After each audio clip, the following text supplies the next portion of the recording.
This is a quick walkthrough on creating a design in FullControl. I'm going to use the design template and do it in Google Colab. So the first thing I'm going to do is just run all the cells in here. That'll get me connected up to the Google server and get everything else installed and make sure everything's running fine. And we can have a look at what this is actually doing. We're creating some parameters here. They're going to be used to really initialize the G-code and tell the printer what settings. These are the design parameters that are actually changing the geometry in our design, because obviously if extrusion height is different, then the amount we increase the nozzle by each layer has to be different. So that does affect our geometric design. So here, if I change some layers to be 10, we'll see the difference. That's a current preview of it. I need to rerun this cell, rerun the next one. That's generated a new list of steps. And then if I preview that, we'll get the smaller print with just 10 layers. So the design is basically a list of steps. It's not a list of points, although in this case it is all points. It's just a list of things that are going to happen during the manufacturing process. So that might be points that the nozzle is moving to. It might be instructions to display something on screen. It might be instructions to pause for a moment or do some extrusion while not moving the nozzle. So really anything that's changing is what you're putting in this list of steps. And what you can actually put in that list of steps is described in these other tutorials, especially in this state objects one. So if I open that, we can see it's got the point, describes how to use the point, describes about a fan, a build plate, and there could be more added than what is just listed here. So that, in this case, the design is just creating 5 points, and then it's doing it again and again and again for however many times this for loop runs, and that's running 10 times because I've set layers to be 10 here. And then each time the Z value is set to be the initial Z value plus the current layer number times by the extrusion height. So each layer, it's just increasing this number by 1 because that's what this for loop is doing. So that's why the position is going up every time. So I'm going to create a new model, completely new design, which is going to be an electronic circuit. So the parameters here seem fine. I'm going to reduce my extrusion width and extrusion height. I'm not going to have any layers. I need to run this cell again because otherwise it would remember the last values. Then I'm going to start with a circle. So I'm going to step, start, extend. Because the circle's got lots of points, I need to use extend rather than append. And then I'm going to use fc.circle, and it's prompting me with what the title should be. And then when I press open brackets, it's then prompting me with some more details. So center is going to be a point, fc.point, and I'm going to do x equals 50, y equals 50, z equals initial z. If I hold off there, then it will prompt me for values, parameters that I've already created, variables. So I can press tab to accept that. So then if I press comma, it's then going to move on to the next thing and tell me it wants radius. So I'm just going to do a small circle with a 1 millimeter radius. This is going to be a contact. So it'll be 2 millimeter diameter. And the start angle is going to be 0. This is polar coordinates, which means 0 means it starts from the right-hand side of center. So that should create a circle. And because I'm going to be previewing the design quite a lot, I'm going to put the transform the designs into a plot up here. If I run that cell now, I'll get my preview and I can see I've got a circle and it's starting at 50-50. So the next thing I'm going to do is print a line to the right. So step, start, append, and I'm using append now because I'm just adding one item to the list. And then it's going to go to x equals 70. And then I can preview that and make sure it's doing what I want. Let's go in there, and I'm going to move up by 5. So copy all that. And now it's going to be y equals 55. You can see from here, y is currently 50. Every time I keep checking, making sure it's doing what I want. Now I'm going to add this square wave, which is going to be kind of like a strain gauge or something. So steps.extend, this is going to be at lots of points. So fc.square wave now. So I'm going to hold off here, and then I'm going to choose square wave x, y. So I'll define it with a vector, the direction I want to go in. Open brackets, the start point is going to be the point we're currently at. So that's going to be x equals 70, y equals 5. And then, so that should have been point. So fc point. I was wondering why it wasn't prompting me for the next. So now it's prompting me for the next direction vector. It's going to be an fc vector.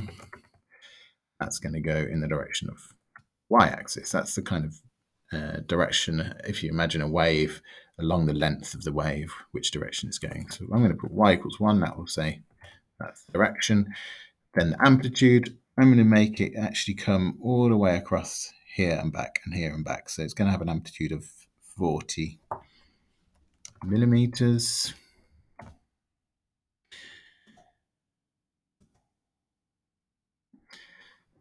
And if it's not prompting you with the IntelliSense, you can just delete the comma and re-add it, and then it will prompt you again. Now line spacing, so I'm going to have a spacing of 1 millimeters, and I'm going to do 15,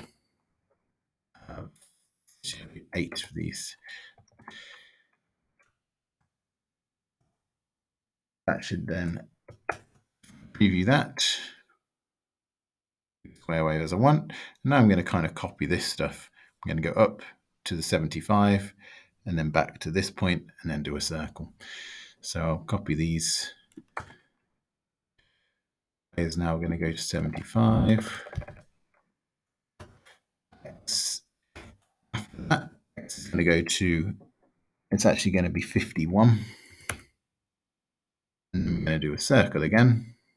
I'll just check that this is going to where I want it to first. Looks good. And then I'll do a circle, which is going to have a center.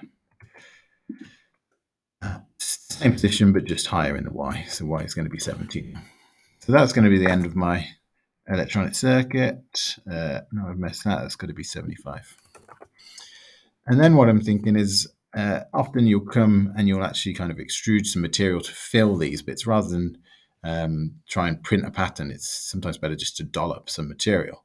So I'm going to use a travel to, and if you, to find out about these functions and what they do, then go to the tutorials and look at the geometry functions, and that will tell you all about them. So there's going to be something here that will describe how to do a circle, which is here, and it'll tell you the parameters that you should be putting in. To find out how to do the waves, you could look at here and see the square wave, and it will show you the difference between a square wave that's polar and a square wave that's done in X, Y, and things like that. So to move the nozzle up, one of the extra functions, which you can see in the other functions, is to travel to a point. So rather than turning the extruder off and on and moving to a point in between, you can just use the travel to function to do that quickly as described here. So now if I start extend, and then it's going to be fc.travel2, and I'm going to go to a point that's just above the center. So the center there is this. I just want to go to, let's say, 1 millimeter high.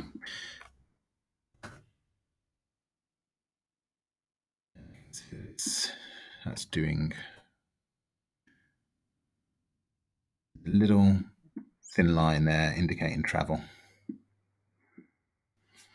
Okay, and then I'm going to extrude material. So one of the things you can put in your list of steps is a stationary extrusion.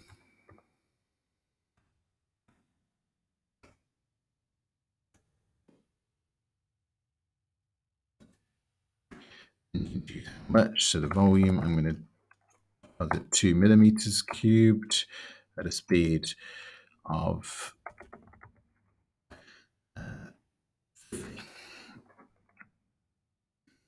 so that's not going to change the preview at all. We can't really see if that's worked or not. What we can do is output the G-code. So if I print, if we transform the G-code,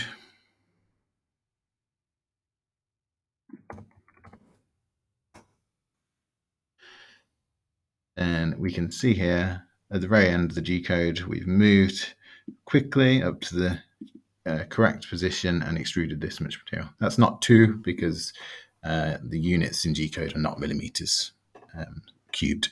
So we can check it there. It's not very convenient, but that's one option. It's easier potentially to actually add an annotation to the display. So if I append plot annotation with the label extrude 2 meters cubed there. Now it's going to be really easy for someone else coming to have a look and see and understand what your design is doing. This sort of information just doesn't really make sense for color coding. You just want to annotate a plot. So then I want to move over to this point and do the same thing. So if I copy those 3 lines, and it's basically the same except for moving to point by 50 and doing the other bits, then we should see a little travel across. That's there's a little line there traveling across, and then it's going to extrude 2 millimeters there. That's all sounding fine. One other thing that might be quite useful is to have a pause after extruding, wait a while for any drool to happen. If this is printing some kind of metallic ink, then you might extrude, wait, and then move to the other point and extrude and wait again. So after the stationary extrusion, add manual G-code command.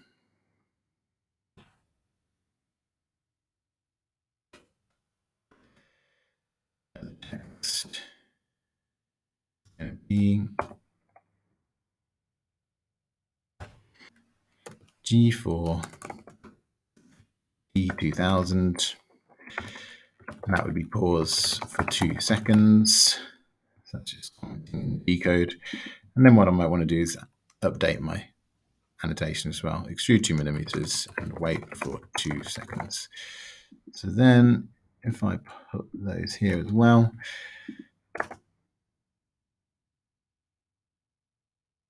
that's updated. And if I preview the G-code, then I can, it's definitely happening. Extrude, pause, move fast, extrude and pause.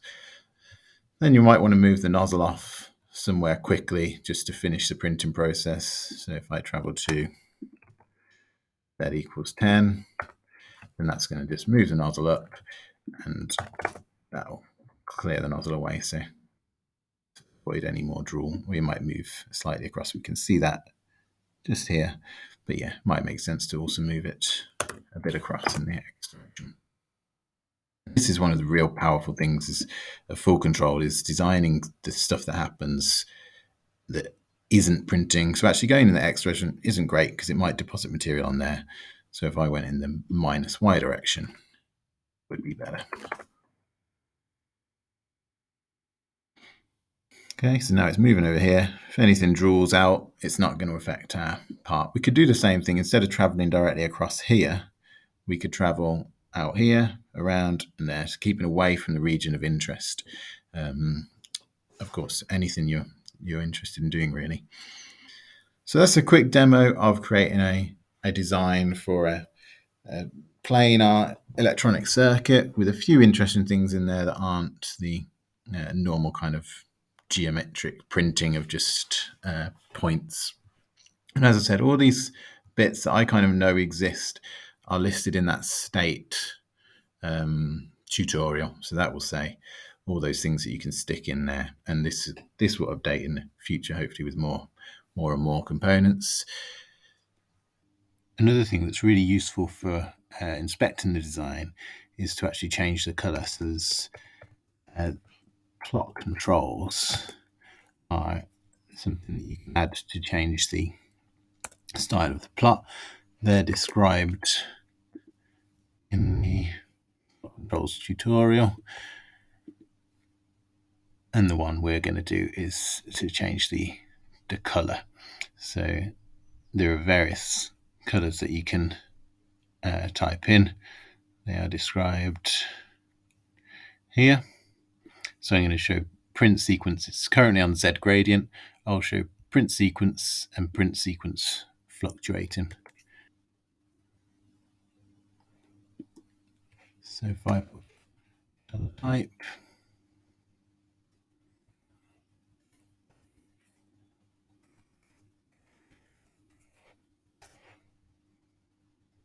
print sequence, so now it's going to show a gradual transition from purple at the beginning to blue at the end. So now you can see quite a lot of detail about how the order, the direction in which those circles are printed. This is all a bit too similar in color to truly see what's going on. So then that's what print sequence fluctuating means. It just does this sequence of colors multiple times. And another good way to preview your design is to actually print out what the steps are. So if I do step in steps, and I'll just look at the last 20 and I'll print them to screen, and the repr is a good way to inspect them because it prints a representative string of the object. So basically for the last 20 items, objects in the steps list, it's going to print that to screen, and we can then inspect them. So we can see we've got those points are the small changes as we're going around the circles. That's the last point of the circle. Then we're turning the extruder off because on is false. Moving up to Z is 1 above. The extruder is then turned on again, and we have a stationary extrusion of this amount. Then the manual G-code for a pause. We've got the plot annotation, and then you can really clearly see the sequence and everything that's going on. That's a really good way to basically make sure your design is what you think it really is. And one last thing I want to point out is the putting all the numbers in this design. It's not really good practice because I've written 50 so many times here. It's much better to have a parameter like start X and then just replace all those 50s for the X values. And then even the ones where it's relative to that. So the X is 51, that's actually start X plus 1. So if I run this and run this, it should still work. It says start X is not defined to, okay, start X equals 50.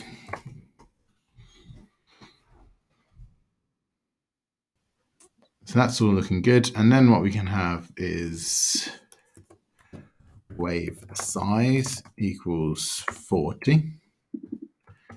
And then that will be actually our amplitude of our square wave, which we've got here. That's going to be wave size. And we also know that this is going to be start X plus wave size 2. And then I think this should be a nice fully parametric in the X direction at least now. So if I run that and this, it's still working fine. And then if I change my wave size to be, say, 10,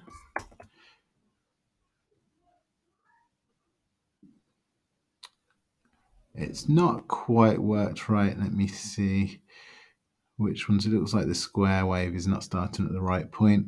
So it's because I've got that as 70. That should be the same as this.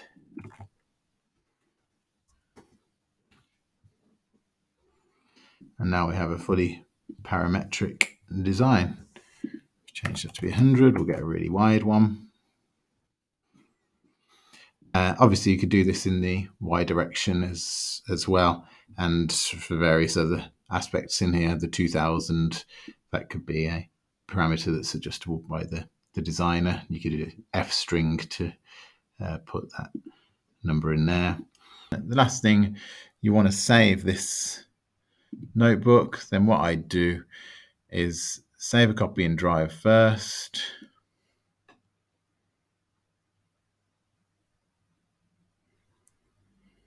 Then you can rename it.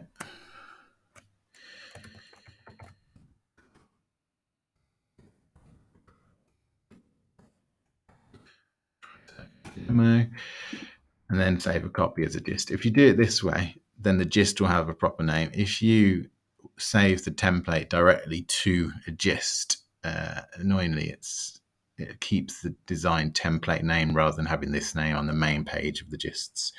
So if I save a copy of that to gists now, that should then create a nice, easily accessible. You can of course share the Google Colab, the version that you've got in your Google Drive, but in gists just have some advantages. So if I view that, I can see it's there in one of my gists, and then I can make that public if I want. You don't need to. You can share the address for this, open it in Colab from here, and that address can be used by anyone. But if you want to make it public and visible, you can also do that too.